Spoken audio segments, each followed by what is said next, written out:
कितीतरी छान सुंदर गोष्टी आपल्या जवळ असतात, परंतु त्या आपल्याला माहितीच नसतात. आणि यासारखी वाईट गोष्ट किंवा रडकथा नाही. अशीच एक गोष्ट आहे की महाराष्ट्रामध्ये मराठा साम्राज्याच्या अखत्यारीत असलेला एक किल्ला, जो शिवाजी महाराजांची जन्मभूमी जुन्नर याच ठिकाणी आहे. आणि तरीसुद्धा 1990 पर्यंत आपल्या बऱ्याच लोकांना त्याची माहिती नव्हती. आणि एवढंच काय, अगदी 3-4 महिन्यापूर्वीपर्यंत मला सुद्धा त्याची माहिती नव्हती. गेस करू शकता हा किल्ला कुठला आहे? नमस्कार, मी विजयश्री अभ्यंकर आणि आज तुमच्यासमोर घेऊन आली आहे एका अनोळखी अशा इतिहासाची माहिती, अशा गडाची माहिती, जो अगदी आपल्या जवळ आहे परंतु आपल्याला माहितीच नाही. तर आज मी तुम्हाला माहिती सांगणार आहे चावंड या किल्ल्याबद्दल. या किल्ल्याचं अजून एक नाव आहे प्रसन्नगड. नावच किती प्रसन्न करून जातं. या किल्ल्याचा आजूबाजूचा परिसर इतका सुरेख आहे, इतका देखणा आहे की त्याच्यामुळंच शिवाजी महाराजांनी या किल्ल्याचं नाव प्रसन्नगड असं ठेवलं होतं. या किल्ल्याचा जो इतिहास आहे तो मी थोडासा सांगते. या किल्ल्याला 800 वर्षापासूनचा इतिहास उपलब्ध आहे. असं म्हणतात की सातवाहन काळामध्ये या किल्ल्याला त्याच्या लोकेशनमुळं खूप महत्त्व होतं. कारण की हा नाणेघाटामध्ये असलेला किल्ला आहे आणि त्या काळी नाणेघाटामधून जो व्यापार चालायचा, कोकणामधून घाटावर येणारा जो व्यापार जो चालायचा, त्याच्यासाठी त्या लोकांच्याकडून जकात घेणं, यासाठी ह्याचं लोकेशन हे खूप इम्पॉर्टंट होतं. आणि म्हणून या किल्ल्याला त्या काळात खूप महत्त्व होतं. नंतर सातवाहनांच्या काळानंतर हा किल्ला निजामांच्या अंडर होता.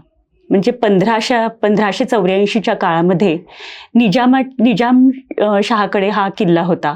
आणि त्याच्यानंतर बहामनी राज्याचं जे विभाजन झालं होतं त्याच्यामुळे हा किल्ला निजामाकडे होता. परंतु 1636मध्ये हा किल्ला मुघलांनी बळकावला.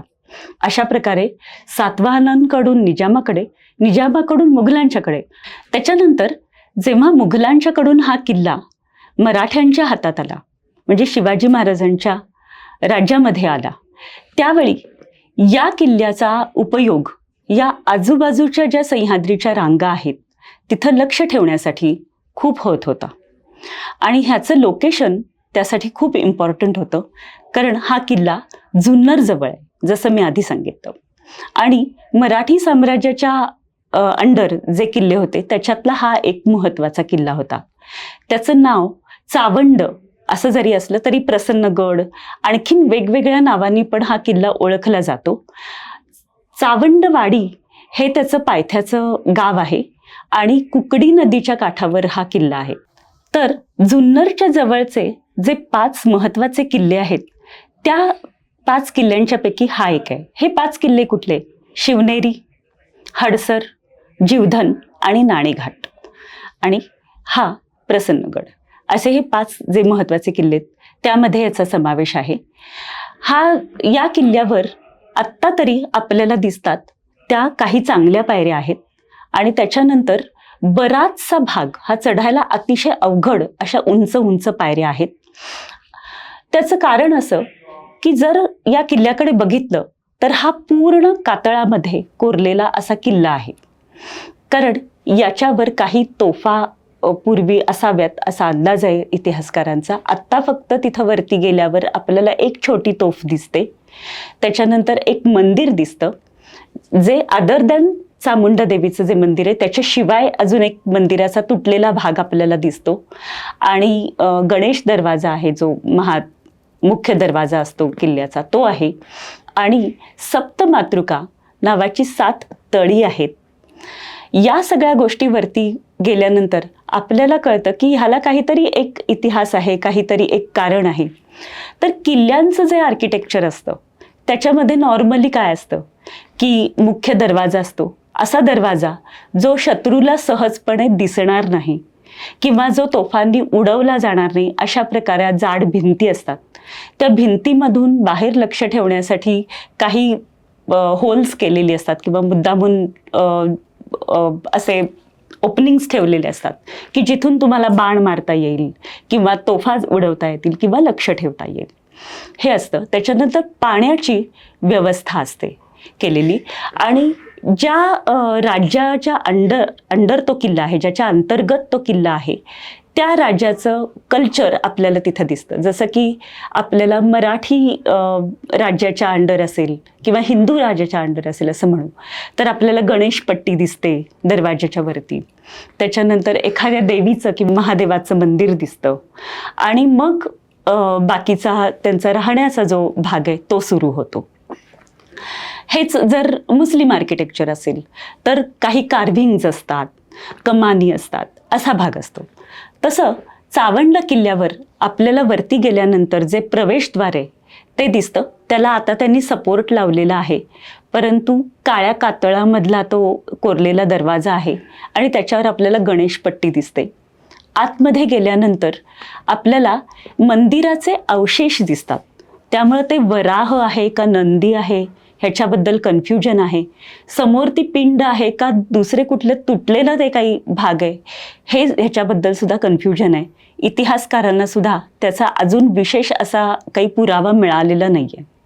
ह्याच्यानंतर पुष्करिणी आहे. पुष्करिणी म्हणजे काय की पाण्याची विहीर, आणि त्याला पुष्करिणी असं म्हटलं जायचं. ती आपल्याला दिसते. तिथून पुढं गेल्यानंतर आपल्याला दिसतं की सप्तमातृका असं नाव दिलेलं 7 तळी. तर कुठल्याही किल्ल्यावर एक महत्त्वाची प्रोव्हिजन करायला लागते, ती म्हणजे धान्याचं कोठार आणि दुसरं पाण्याची व्यवस्था. का? कारण कुठल्याही शत्रूनं तुमच्यावर आक्रमण केलं तर तुमचं जेवण आणि पाणी ह्या गोष्टींनी नुकसान होऊ नये किंवा हाल होऊ नये गडावर राहणाऱ्या सैनिकांचे किंवा लोकांचे. तर या सप्तमातृका तळी हा काय प्रकार आहे, तर तिथं त्यांनी 7 तळी केलेली आहेत, एकाला एक लागून आहेत ती, आणि त्याच्यामध्ये पावसाचं पाणी साठवलं जाईल अशी व्यवस्था केली आहे. त्याच्यामध्ये तुम्ही बघू शकता की जेव्हा पावसाचं पाणी एका तळ्यामध्ये पूर्ण भरेल तर ते दुसऱ्या तळ्यामध्ये, दुसऱ्या तळ्यामधून तिसऱ्या तळ्यामध्ये, असा तो त्यांनी साठा तिथं तयार केला आहे, आणि त्याला ते सप्तमातृका असं म्हणतात, कारण त्याला सप्तमातृकांची नावं दिलेली आहेत.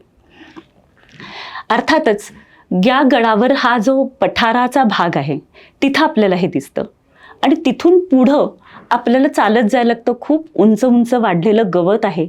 असं म्हणतात की पूर्वी जेव्हा अगदी सुरुवातीला हौशी ट्रेकर्स जेव्हा यायचे त्यावेळी त्यांना हा भाग शोधत शोधत चामुंडा देवीचं मंदिर, चामुंडा किंवा चावंड देवीचं मंदिर शोधावं लागायचं. खूप उंच उंच वाढलेलं गवत आहे, पायवाट आहे, परंतु तिथं त्यांनी आता खुणा केल्यात, आणि तिथून आपल्याला चालत बरंच वरती जायला लागतं, आणि मग तिथं ते आपल्याला मंदिर दिसतं. म्हणजे देवीचं मंदिर आहे. आणि याच सगळ्यांवरून इतिहासकारांनी अभ्यासकांनी त्यांच्या मते इथं अगदी सुरुवातीपासून मराठी किंवा हिंदू राज्याच्या अंडर हा किल्ला होता.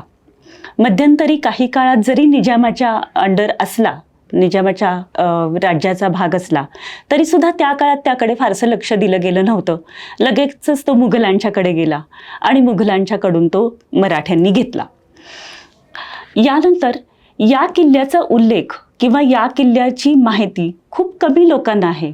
असं का आहे याचा जर थोडा अभ्यास केला तर आपल्याला असं दिसतं की 1818मध्ये ब्रिटिशांना हा किल्ला मिळाला किंवा त्यांनी घेतला, आणि मग त्यांनी पहिलं काम काय केलं की या किल्ल्याचा ॲक्सेस म्हणजे इथं कसं येण्याची जागा आहे ती उडवून टाकायची. ब्रिटिशांनी पहिलं काम केलं की महाराष्ट्रातले सगळे किल्ले उद्ध्वस्त केले. तर या चावंडकडे जेव्हा आपण जायला लागतो त्यावेळी आपल्याला ह्याच्या खुणा दिसतात की काही पायऱ्या आहेत, त्याच्यानंतर काही उंच उंच पायऱ्या आहेत. या पायऱ्या नंतर बांधलेल्या आहेत, कारण सुरुवातीला हा किल्ला काळ्या कातळामध्ये कोरलेला आहे असं दिसतं. त्या काळ्या कातळामध्ये कोरलेला असताना तिथे आपल्याला सुरुंगांच्या काही काही खुणा दिसतात, सुरुंग लावल्याच्या, आणि तो पूर्णपणे उडवून टाकला होता. म्हणजे त्यांनी येण्याच्या ज्या पायऱ्या आहेत तो रस्ताच पूर्णपणे उडवून टाकल्यामुळं कित्येक वर्ष हा किल्ला लोकांना माहिती नव्हता. असा या किल्ल्याचा इतिहास आहे. पण आता तिथं पायऱ्या आहेत पायऱ्यांना रेलिंग आहे आणि त्यामुळं खूप सारे ट्रेकर्स आता या किल्ल्यावर जायला लागले आहेत आणि त्यामुळं त्याच्यावरचा अभ्यासही आता सुरू झालेला आहे. या किल्ल्याच्या आजूबाजूचा परिसर अतिशय निसर्गरम्य आहे, हिरवागार, कारण सह्याद्रीच्या रांगा आहेत सगळ्या. आणि तिथले जे काही अवशेष आहेत पडलेले त्याच्यावर सुद्धा आपल्याला सुंदर कोरीव काम दिसतं. म्हणजेच हा किल्ला जेव्हा वर्किंग कंडिशनमध्ये होता किंवा वापरता होता त्यावेळी तो किती सुंदर आणि किती भव्य होता याचा फक्त आपण अंदाजच करू शकतो. नंतर या किल्ल्यावरून जेव्हा आम्ही खाली आलो ट्रेकिंग करत, त्यावेळी असं कळलं की इथं जवळच एक कुकडेश्वराचं मंदिर आहे.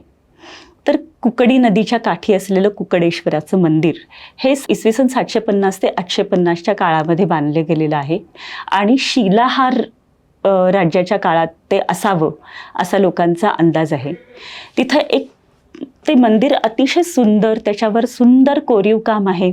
आपण नेहमी बघतो तसं गंगा आणि यमुना, सरस्वती या नद्यांचं तिथं वरती चित्रण केलेलं आहे त्यांनी. आणि एका सिंगल दगडातून कोरलेला नंदी आहे, आतमध्ये शंकराची पिंड आहे. त्याच्या कोरीव कामावरनं मी जसं बोलले की ते हेमाडपंथी मंदिर आपल्याला दिसतं आणि हे इतक्या पुरातन काळचं त्या भागामधलं हे एकच मंदिर आहे. तर जेव्हा मला हा इतिहास किंवा ते मंदिर सापडलं किंवा बघायला मिळालं असं म्हणेन, त्यावेळी कुठली तरी हरवलेली गोष्ट किंवा कुठली तरी अशी अचानकपणे आपल्याला एखादी छान गोष्ट सापडते आणि आपल्याला जसा आनंद होतो तसा मला आनंद झाला. तर मला असं म्हणायचं की तुम्ही सुद्धा या किल्ल्याबद्दल जरूर वाचा, ऐका आणि जिथं जिथं जेव्हा जेव्हा तुम्हाला अपॉर्च्युनिटी मिळेल त्यावेळी या किल्ल्यावर तुम्ही जरूर जाऊन या. कारण की तसा हा किल्ला थोडा ऑफबीट आहे, इथं फारशी माहिती लोकांना नाही, त्यामुळे एखाद्या ग्रुपबरोबरच जा.